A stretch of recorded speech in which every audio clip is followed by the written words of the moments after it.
राम सेतु बनाने में किनका महत्वपूर्ण योगदान रहा था। श्री राम ने सीता को रावण से छुड़ाने के लिए लंका पर चढ़ाई की, तो उस वक्त विश्वकर्मा के पुत्र नल और नील से एक सेतु बनवाया था, जिसे बनाने में वानर सेना ने सहायता की थी। मुख्यतः भगवान राम ने सेतु बनाने के लिए आदमी तथा वानर सेना के द्वारा काम करवाया था।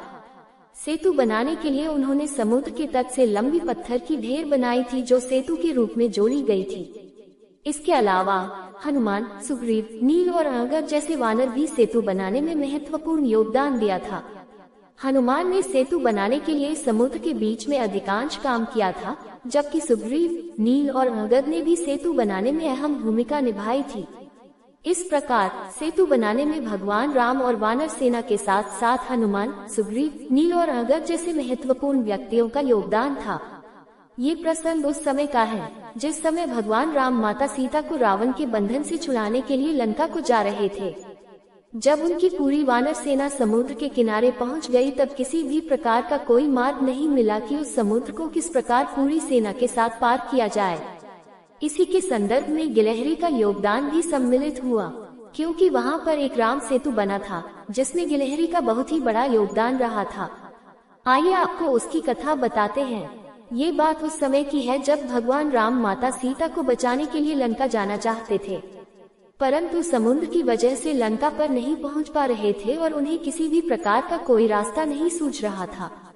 इस पर भगवान श्री राम क्रोधित हो उठे और उन्होंने समुद्र पर बाण तान दिया, जिसकी वजह से समुद्र देवता भयभीत हो गए और भगवान श्री राम के सम्मुख प्रकट हो गए। और वार्तालाप में उन्होंने बताया कि आपकी सेना में नल और नील दो ऐसे वानर हैं, जिसके जरिए आप राम सेतु का निर्माण कर सकते हैं और इस समुद्र को पार कर सकते हैं। इसके पश्चात वानर सेना और हनुमान जी ने ये तय किया कि हम सागर के ऊपर एक सेतु का निर्माण करेंगे और उसी पर चलकर लंका पहुंच जाएंगे। इसके पश्चात हर एक वानर ने पत्थर पर प्रभु श्री राम का नाम लिखना शुरू किया और नाम स्मरण करते हुए नल और नील ने पत्थर को सागर में डालना शुरू किया। जैसे ही प्रभु का नाम लिखकर पत्थर डालने लगे, तो पत्थर भी पानी में तैरने लगे और कुछ ही दिनों में राम सेतु बनकर तैयार हो गया। जिस समय राम सेतु बनाने में सभी वानर व्यस्त थे, उसी समय एक छोटी सी गिलहरी ने उन सभी को पुल बनाते हुए देखा था। गिलहरी ने मन में सोचा कि प्रभु श्री राम तो साक्षात भगवान हैं। उनके लिए जब ये बंदर राम सेतु बना रहे हैं और भगवान राम की सेवा कर रहे हैं, तो मुझे भी सेवा में अपना योगदान देना चाहिए। ये सोचकर गिलहरी ने मन ही मन प्रभु श्री राम के चरणों में नमस्कार किया और दूसरी तरफ अपनी सेवा शुरू कर दी। समुद्र तट के पास रेत का बहुत बड़ा ढेर था। जिस प्रकार की गिलहरी की क्षमता थी, उसका वह पूरा उपयोग कर रही थी और उपयोग करके श्री राम के कार्य में लग गई। ऐसा देखकर वानरों को बहुत ही ज्यादा आश्चर्य हुआ। एक वानर ने गिलहरी से कहा, अरे तुम बहुत ही छोटी हो और एक एक कण रेत लाकर समुद्र में डाल रही हो, क्या तुम्हारे ऐसा करने से पुल का निर्माण हो जाएगा? तब गिलहरी ने जवाब दिया कि भैया, मैं भले ही बड़े पत्थर नहीं उठा सकती हूँ, आप लोगों जैसी सेवा तो नहीं कर सकती हूँ, परंतु इतनी श्री राम ने मुझे क्षमता दी है, उतनी सेवा तो कर ही सकती हूँ। भले ही ये सेवा छोटी हो, परंतु श्री राम की सेवा तो हो ही रही है, इसीलिए आप मुझे ये सेवा करने दीजिए। ऐसा कहने के पश्चात गिलहरी दोबारा से रेत लेकर सागर में डालने की सेवा करने लगी।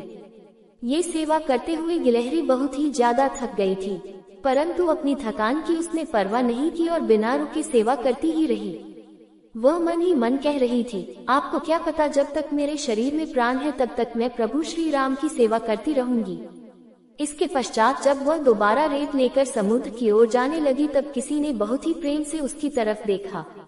जी हाँ, वह श्री राम प्रभु ही थे। जैसे ही श्री राम ने गिलहरी को देखा, उन्होंने गिलहरी को अपने हाथों में उठा लिया। इसके पश्चात श्री राम ने अपने प्रेम से अपनी दाहिनी हाथ की उंगलियों से उसके सिर पर हाथ फेरते हुए गिलहरी से कहा, भले ही तुम छोटी हो, किंतु तुमने मेरी सेवा बहुत ही अच्छी की है, इसीलिए मैं तुमसे बहुत ही अधिक प्रसन्न हूँ। इतना सुनते ही गिलहरी भाव विभोर हो उठी। उस समय गिलहरी की पीठ पर भगवान की उंगलियों के निशान प्रकट हो गए थे, जिसकी वजह से आज तक गिलहरी की पीठ पर धारियों के निशान